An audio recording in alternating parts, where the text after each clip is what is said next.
let us talk about secondary infertility. Secondary infertility क्या है?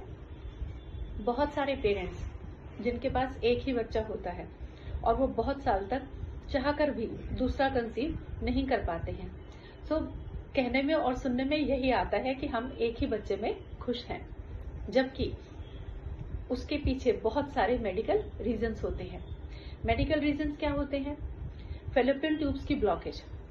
Fallopian tubes की blockage में मतलब सेल्पेंजाइटिस होते हैं, पीआईडीज यानी पेल्विक इन्फ्लेमेटरी डिजीज होती हैं, जिसकी वजह से फेलोपियन ट्यूब्स ब्लॉक हो जाती हैं. तो एक बच्चा होने के बाद वो दोबारा कंसीव नहीं कर पाते हैं. दूसरा, यूटेराइन कंडीशंस यानी गर्भाशय की स्थिति इस तरह की नहीं होती कि वो दूसरी बार कंसीव कर पाए. तीसरा होता है एंडोमेट्रोसिस. एंडोमेट्रोसिस के जो इन्फेक्शन है वो भी दोबारा कंसीव नहीं करने देते हैं. तीसरा और सबसे इम्पोर्टेंट है एज. अगर हम ऐसा सोचते हैं कि हम 35 या 36 के बाद दोबारा पेरेंट्स बनने की प्लान करते हैं और हमारी कंसेप्शन हो जाती है, तो वो उतना इजी नहीं है, क्योंकि एग्स की क्वालिटी जो है उनके ऊपर भी फर्क पड़ता है और ओवुलेशन के डिसऑर्डर्स भी बढ़ते हैं. जैसे जैसे एज बढ़ती है वैसे वैसे ओवुलेशन के डिफेक्ट्स भी बढ़ते हैं. उतनी एग्स की क्वालिटी उतनी अच्छी नहीं रहती है.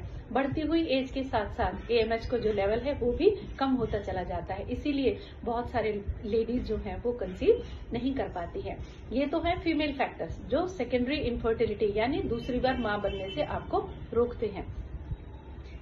कुछ परसेंटेज इस बात की है कि पेरेंट्स चाहते ही नहीं है कि चलिए ठीक है हम एक ही बच्चे में खुश हैं, लेकिन बहुत सारे पेशेंट ऐसे आते हैं जो दोबारा कंसीव करना चाहते हैं, एक से दूसरे बच्चे की चाह रखते हैं, लेकिन चाहते हुए भी कंसीव नहीं कर पाते हैं. तो ये रीजंस है फीमेल इनफर्टिलिटी के.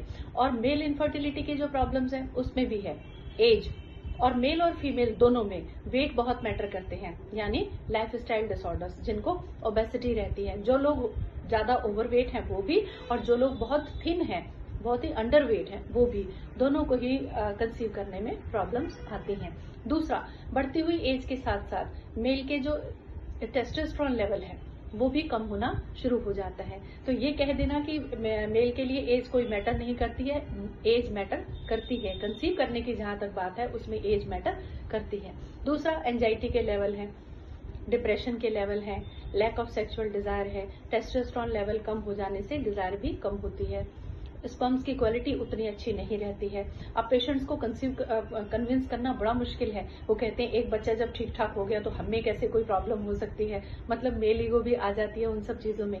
लेकिन जब भी हम उनके टेस्ट करवाते हैं उसमें स्पर्म काउंट भी कम आते हैं, स्पर्म की जो क्वालिटी है वो भी अच्छी नहीं होती है, जो मोटाइल जो स्पर्म्स होते हैं वो कम होते हैं, और जो स्लगिश जो स्पर्म्स होते हैं वो ज्यादा होते हैं. तो जब तक एक्टिव स्पर्म्स नहीं होंगे तब तक आप इजिली कंसीव नहीं कर पाएंगे. तो ये बहुत सारे फैक्टर्स हैं, कुछ केमिकल्स, कुछ लुब्रिकेंट्स, कुछ जो सेक्सुअली ट्रांसमिटेड डिजीज हैं जिन्हें हम एसटीडी कहते हैं, गोनोरिया जैसी जो चीजें हैं वो भी, वेरिकोसील है, वो सब जो फैक्टर्स हैं वो भी कंसीव करने में प्रॉब्लम्स करते हैं. तो सेकेंडरी इनफर्टिलिटी से रिलेटेड जितने भी कॉजेज हैं उन सबको ध्यान में रखते हुए आप टाइम से कंसीव करने के लिए प्लान करें, और अगर कंसीव नहीं कर पाते हैं तो अपने डॉक्टर्स के साथ कंसल्ट करें. Happy to help you.